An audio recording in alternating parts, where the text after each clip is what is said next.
여러분, 제가 지금 외부에 있어서 목소리가 좀 작을 수 있습니다. 양해 부탁드리면서 방송을 시작하겠습니다. 오늘 코스피가 3.52, 낙폭이 상당히 컸어요. 개파락이 크게 나왔죠? 자, 그리고 코스닥이 4.72, 낙폭이 양 시장 다 컸어요. 자, 코스피 차트를 주봉인데요. 한눈에 보고 정리하고 갈게요. 자, 보면 이 라인을 개파락으로, 자, 이 라인을 현재 개파락으로 밑으로 뚫렸어요. 다음 지지 라인에 지지를 받고 있는 모습이죠. 그쵸? 훅 하고 뚫렸습니다.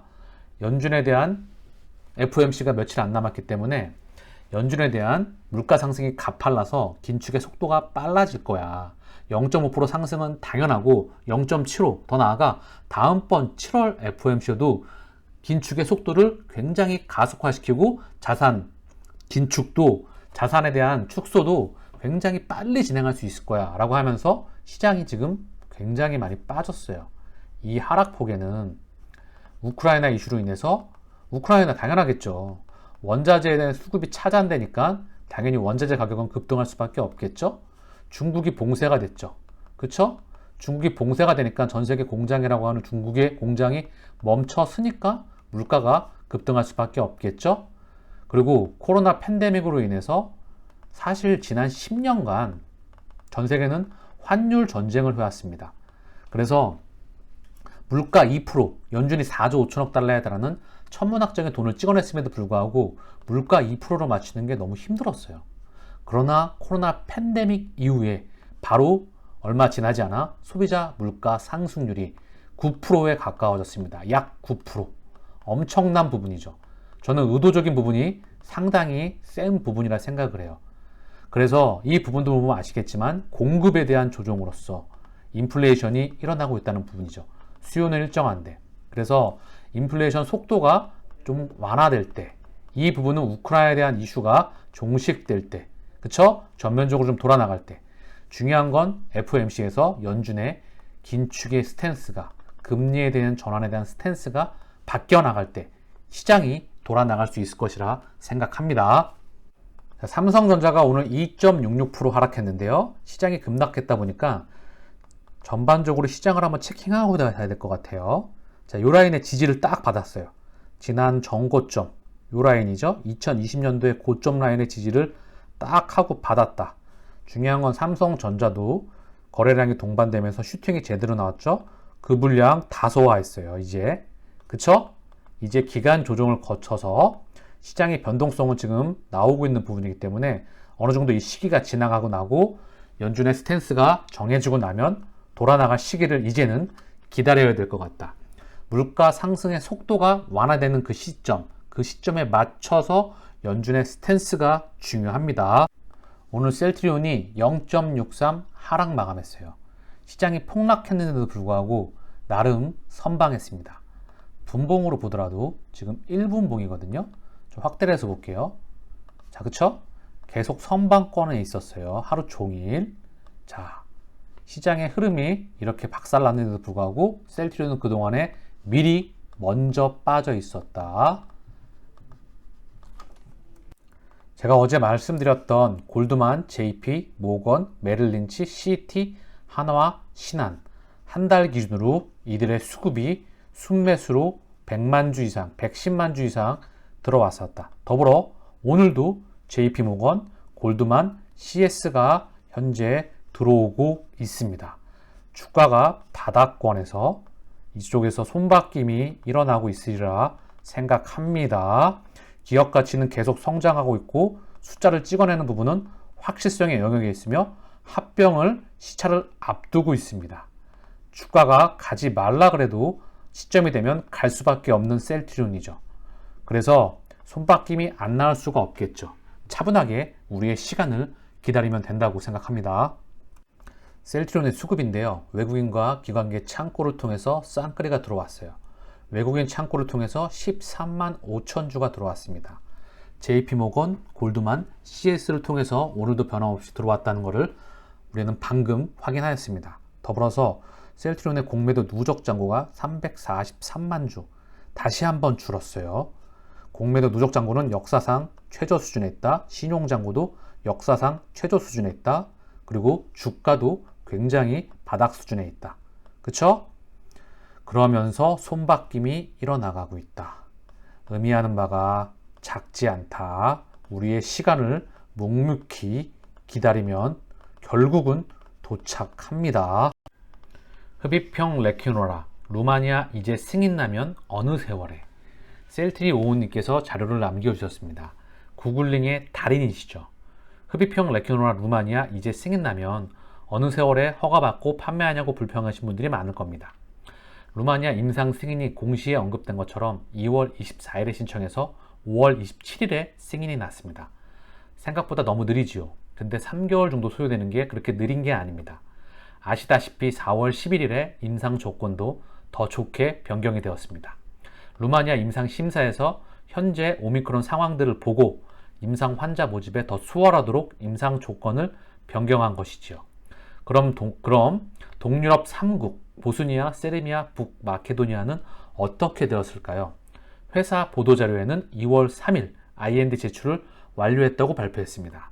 그리고 제가 지난 글에서 이 동유럽 3국의 장점은 빠른 IND 심사라고 언급한 적이 있습니다. 팬데믹 상황에서는 3주 정도 만에 허가가 나옴. 자, 글로벌 임상 3상 임상 시험 계획서 IND 제출 완료. 자, 지난 자료죠. 2월 7일 날에. 그래서 구글링을 해서 찾아보셨다고 하세요. 딴 곳은 모르겠고 세르비아가 검색이 되었습니다. 이 자료를 지금 첨부해 주셨고요. 이 자료예요. 세르비아. 그래서 2022년 4월 7일에 임상 승인이 나서 시작을 했네요. 자, 여기 보면 2022년 4월 7일 자, 프로토콜 CTP 63, 66 자, CTP 63 그리고 CTP 66 레퀴노라 흡입 제형과 CTP 63의 칵테일 제형 흡입형으로 개발하는 거죠. 자, 그리고 지역을 여기 쭉 하고 남겨주셨어요. 자, 같이 한번 보면은요. 임상 내용은 미 임상 사이트에 등록했던 것과 같은 CTP 63, 66 프로토콜이고 임상 시설은 총 8곳입니다. 이 자료를 남겨주셨던 부분이고요.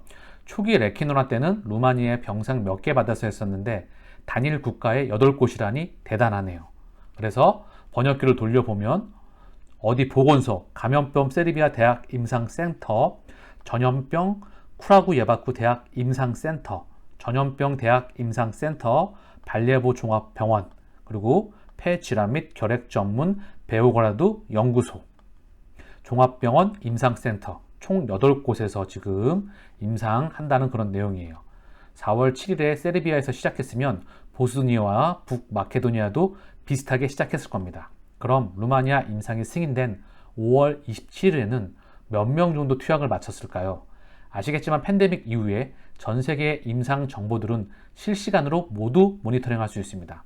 통상적으로 환자 모집 및 스크리닝과 투약이 IND 승인과 일정상으로 봤을 때 많은 부분을 사전에 준비해 놓기 때문에 한 달 반 정도의 시간이 지난 5월 말에는 먼저 진행한 3국의 첫 투약 결과를 확인하였을 확률이 크다고 생각합니다. 세르비아는 4월 초 기준 7일 평균 확진자가 1,400명대 정도였으며 현재는 7일 평균 200명대를 유지하고 있습니다. 결론은 2월 초에 IND 신청한 유럽 임상은 적어도 4월 7일에 승인받아서 진행 중이다. 한참 진행 중인 5월 말에 루마니아 임상도 승인이 났기 때문에 앞서 진행하는 임상은 잘 진행이 되고 있다는 합리적인 판단을 할 수가 있다. 자, 그래서 흡입형 자료에 대해서 셀트리 오우님께서 귀한 자료를 남겨주셨습니다.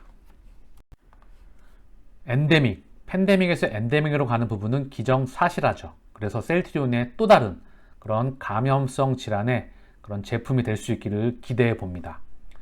바이오 USA가 개막되었다는 소식이에요. 셀트리온, 삼바, 롯데까지 총 출동, 삼바, 셀트리온 등은 단독 부스 꾸려, 롯데 바이러스 첫 데뷔 무대. 자, 이제 시작을 하는 부분이기 때문에 참 그렇죠. 어쨌든 간에 대기업들이 다 들어오고 있다는 부분이에요. 즉 바이오, 제약 바이오는 고령화 시대에 있어서 사실 시장이 커지는 몇 개 안 되는 산업 중에 하나입니다. 그 중에 대한민국에서 독보적인, 더 이상 언급의 필요가 없을 것 같아요. 이미 세계의 빅팜들과 싸우고 있는 셀트리온입니다. 그래서 셀트리온이 단독 부스를 차려서 한다는 소식이에요. 그리고 셀트리온 그룹 편의 효능 올라간 램시마 SC 시장 공략에 속도를 낸다. 자가면역 질환 분야에서 바이오베터 경쟁력 확인. 자, 정맥 그리고 피아 듀얼 포메이션 전략 유효하다. 정맥 제형을 지금 미국에서 30% 가까이 되죠. 곧 이게 50% 가까운 점유율을 꽂게 됐었을 때 미국 시장의 신약으로서 램시마 SC가 그 점유율에 갖다 꼽힌다고 한다면 셀트리온의 숫자는 어떻게 될까요? 지금 미국 시장에서 유럽 시장에서 50%가 넘는 점유율을 보이고 있죠. 여기에 바이오 베터로서 램시마 SC를 갖다 꼽힌다면 셀트리온의 숫자는 어떻게 될까요? 지금 단가 인하를 통해서 미국에서 폭발적으로 점유율을 올리고 있습니다. 더불어 팬데믹이 종식이 되면서 엔데믹으로 가면서 이제 자가면역 질환, 의사들의 본격적인 확대 투여를 기다려볼 수 있는 시간이 다가오고 있어요. 유플라이마와 램시마 SC의 성장이 기대가 되는 2022년, 2023년입니다. 자, 그 자료로 나왔던 쭉 부분이고요. 이미 데이터를 통해서 학회에서도 발표가 되었던 부분이죠. 이미 정맥보다 더 뛰어난 효능을 보였다. 램시마 SC 선호도 확대, 시장 확장 지속한다. 램시마 SC가 셀트리온의 가장 큰 저는 보물이 되리라 생각해요. 자가면역 질환, 레미케이드, 휴미라, 엠버럴 50조 시장 중에서 과연 파이에 몇 프로의 파이를 찾아올지. 자, 이 부분 정말 기대가 되는 부분이에요. 셀트리온 주가 날개 없는 추락, 동학개비 살릴 비장의 무기는 40만원 넘던 주가 하락 거듭하면서 15만원대로 떨어져 자사주 매입 현금 매당 3사 합병 계획에도 시장 반응 시큰둥. 내년 글로벌 블록버스터 바이오시밀러 유플라이마 미국 진출 기대. 자사주 매입 효과가 지지부진하다. 일부 주주들 3사 합병 반대한다. 글로벌 블록버스터 휴미라 바이오시밀러 구세주 될까. 자, 정말 간단한 내용의 기사인데요. 이 제목을 보면 비장의 무기? 자, 우리는 이제 다 알고 계시죠? 셀트리온에 지금까지 남아 계시는 분들은 다들 알고 계실 거라 생각을 합니다. 첫 번째는 실적이다. 실적이 숫자가 증가해야 된다. 내적 가치는 이미 폭발적으로 성장해 있다. 이 내적 가치가 성장했던 부분을 숫자로, 성장폭으로서 확인을 해야 된다. 이미 단가 인하를 통해서 수익성이 떨어지면서 영업이익률이 저하가 됐죠. 그쵸? 그 이유는 램시마의 영역에다가 아까도 방금 언급드렸지만 램시마 SC를 갖다 꼽는 작업이 진행이 됩니다. 그 기반 위에 트룩시마가 먼저 기반을 치워주고요. 더불어서 유플라이마와 램시마 SC가 유럽 시장에서 숫자 성장폭이 나와야 되겠죠. 그쵸? 그리고 추가적인 파이프라인 제품들이 아바스틴이 먼저 출격을 하고요. 그리고 스텔라라, 졸레어, 아일리아, 프롤리아, 악템나까지 줄줄이 출격을 하게 됩니다. 이미 그 전에 실적 성장폭이 나올 때 합병이 진행되리라 생각을 해요. 이미 4년간 박스권이었기 때문에 실적 성장에 나오는 기반 위에 합병이 진행된다면 그러면 주가는 8개월의 고속열차에 탑승할 수 있을 것이라 생각을 합니다. 자, 그러면서 시장이 돌아나가는 이제 그 물가가 안정되면서 돌아나가면서 연준의 스탠스가 정해지는 시기를 우리는 기다려야 될 것입니다.